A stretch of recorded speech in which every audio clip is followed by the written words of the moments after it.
लक्ष्मी का अपने घर में पूरा दबदबा था। हिटलर की तरह वो सारा काम अपने पति और बेटे से करवाती। धीरे धीरे उसके पति की तबीयत खराब रहने लगी।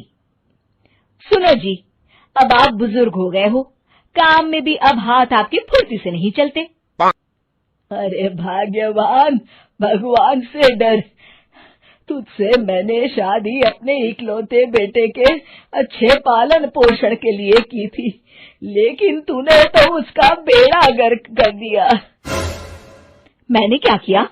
पढ़ाया लिखाया, अब नौकरी नहीं लग रही तो मैं कैसे जिम्मेदार हो गई? अब घर में बैठकर रोटी तोड़ रहा था तो मैंने कहा काम ही कर ले। एक तो भला करो और ऊपर से बातें सुनो। तभी सारंग वहां आ जाता है।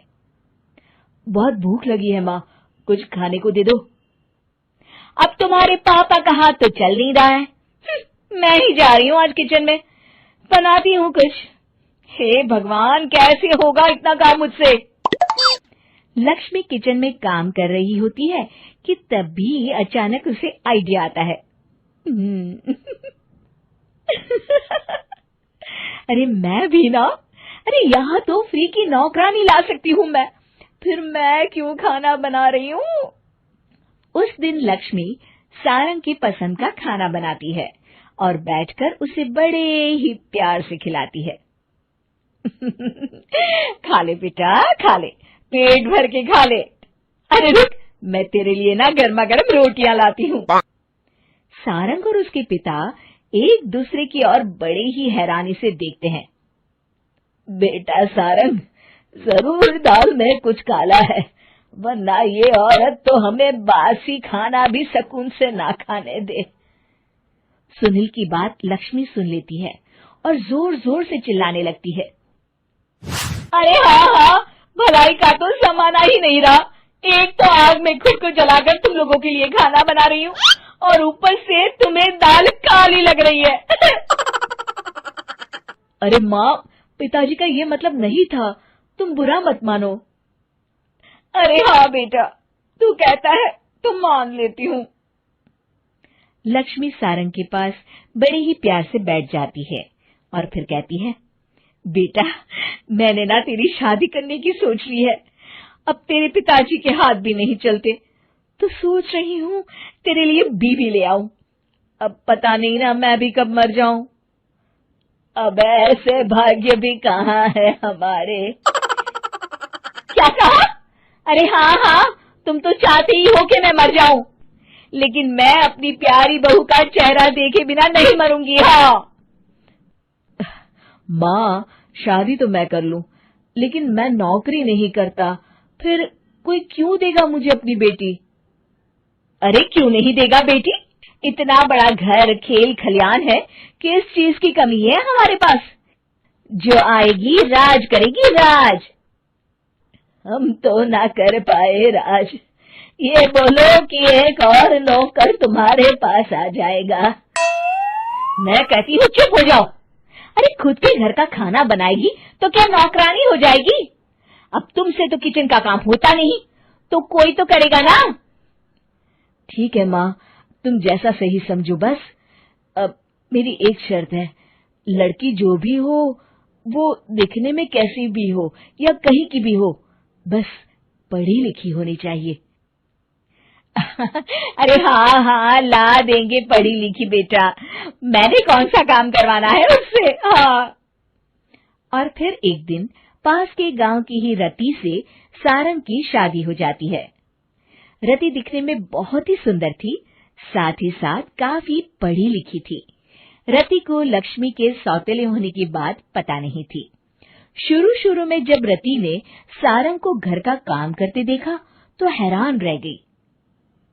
अरे ये तो अच्छी बात है कि आप घर का काम करते हैं, लेकिन मैं तो घर में ही हूं ना, आप क्यों कर रहे हैं जी?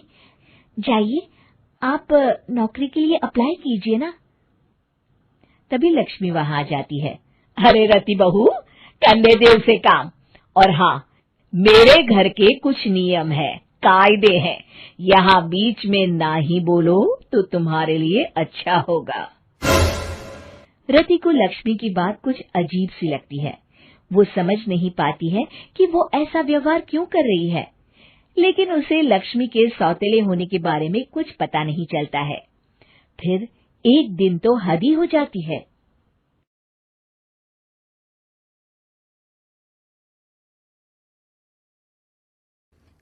इस कहानी के पहले भाग में आपने देखा कि कैसे रति की शादी एक ऐसे घर में हो जाती है जहां उसकी सास सौतेली होती है और वो पूरे घर वालों को अपने इशारों पर नचाती है।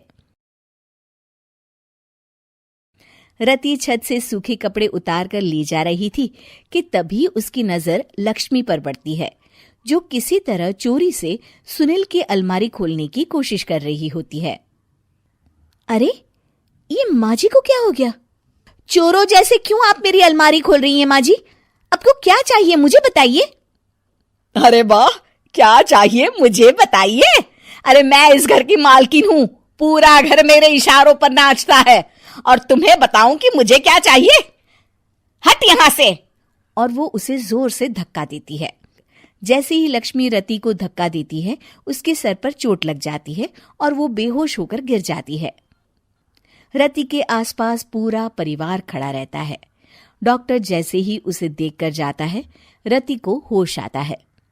अरे बेटा, तुम दूर क्यों खड़े हो? मेरे पास आओ, मैं तुम्हारी माँ हूँ, कमला। रति के मुंह से लक्ष्मी सारंग की माँ का नाम सुनती है तो हैरान सी रह जाती है। क्या बोला रति बहू? चुप कर डायन, तूने मेरे पति और बेटे का हाल बेहाल कर दिया। अब तू मेरी बहू को भी गुलाम बनाना चाहती है? रुक, अभी मजा चखाती हूँ। ये कहकर जैसे उसे पकड़ने की कोशिश करती है, लक्ष्मी वहां से भाग जाती है।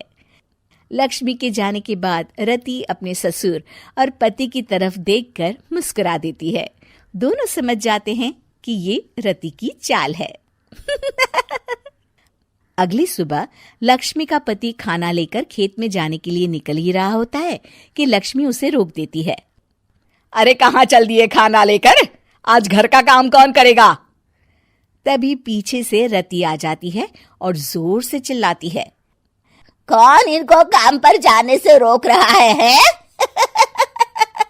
मैं अभी उसे मजा चखाती हूँ। जैसे ही रति लक्ष्मी की तरफ बढ़ती है, लक्ष्मी घबरा जाती है। मैं तो मजाक कर रही थी बहन। आखिर मैं कौन होती हूँ रोकने वाली? मैं तो बस ये पूछ रही थी कि घर का काम कौन करेगा? कौन क्या? तू करेगी। चल उठा झाड़ू और शुरू हो जा। लक्ष्मी पूरे घर में झाड़ू पोछा लगा रही होती है कि अचानक सामने सारंग खड़ा हो जाता है। अच्छा माँ, मैं काम पर जा रहा हूँ। रति के मामा की फैक्ट्री है, मैं वहां आज से मैनेजर के तौर पर काम करूंगा। सैलरी भी अच्छी है। अरे सारंग, तुझे क्या जरूरत पड़ गई काम करने की? और बेटा, तू बाहर काम करेगा तो इस बड़े से घर को मैं कैसे संभालूंगी? अभी तो पूरा काम बाकी पड़ा है। तभी वहां रति आ जाती है। अरे बेटा सारंग, जा, नौकरी पे जा रहा है ना, जा। और हाँ, आते वक्त घर के लिए सब्जियां ले आना। ये लक्ष्मी बैठी बैठी मोटी हो रही है, जरा काम भी तो कर ले। सारंग के जाने के बाद, अच्छा लक्ष्मी, सुन जरा यहाँ। लक्ष्मी अपनी बहू रति को सारंग की पहली माँ जो मर गई है वो समझकर उसके पास जाती है। अरे बहन, ऐसा क्या हो गया जो तुम्हें वापस आना पड़ा? मैं तो बड़े ही प्यार से इस परिवार को चला रही थी। प्यार से तो मैं बहुत साल से तुझे मजा चखाना चाहती थी, लेकिन किसी औरत का शरीर मुझे नहीं मिल रहा था प्रवेश करने के लिए। अब से ना मैं बहू के शरीर में रहूंगी। और हाँ, तूने कोई भी चालाकी दिखाई या मेरे घर के लोगों को परेशान करने की कोशिश की तो तेरा गला दबा दूंगी। लक्ष्मी रति के मुंह से ये सुनकर डर जाती है और शाम को अपने बेटे और पति के सामने जाकर कहती है, तुम दोनों मुझे माफ कर दो। मैं अब तुम दोनों को कभी परेशान नहीं करूंगी। और बहू, तुम मेरी बेटी की तरह हो, बस अब बेटी की तरह ही बनकर रहना। लक्ष्मी उन लोगों को इतना कहकर वहां से चली जाती है और उसके जाने के बाद तीनों एक दूसरे की तरफ देखकर हंस देते हैं।